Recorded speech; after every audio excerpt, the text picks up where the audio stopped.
Australian telecom provider Telestra might be facing fines up to $30 million because they have a time server that's ancient. Now, I am no stranger to time servers. I have been setting up many in the past couple years. I've been getting deep into the time hobby.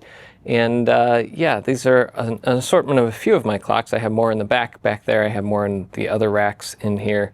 And recently I picked up this server up here. This is for a project that I'm working on for later this year for a vintage clock restoration. This is a GPS clock, one of the earliest models that you saw widespread in like places like telecom carriers like Telestra. This is a little bit older than the one they had. They had it like a Symmetricom S300 or S350, something like that. Theirs was from 2006. This one is from 1998 or 1999. It's a true time server. But these are actually a lot more similar than you might think. Inside of here, there's a GPS receiver that gets time from GPS satellites. It translates that time into something that you can use over a serial bus on a computer.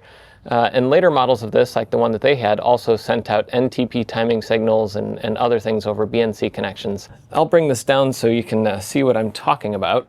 So see, this one has a GPS antenna input and it has iRig connection. So this might have been used in a broadcast application, I'm not sure, but there's a serial output here to computers.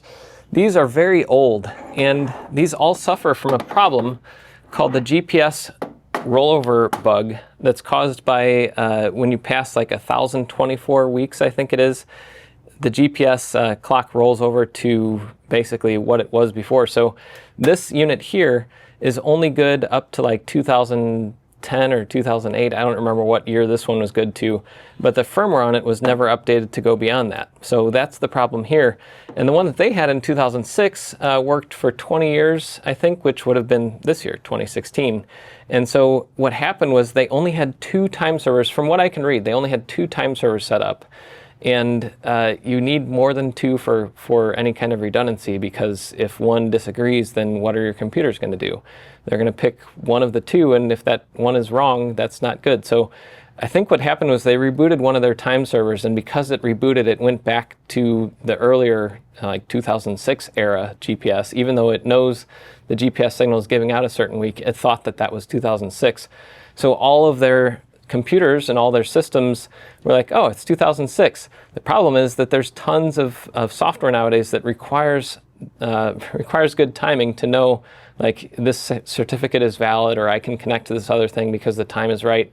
We are so dependent on a good time nowadays that you can't have critical infrastructure rely on old clocks and old timing gear that is unsupported. The problem is that timing equipment is very precise, but like, I have a Raspberry Pi here that I have software on that is running the latest version of Linux that has all the patches and things that knows how to get the right time today.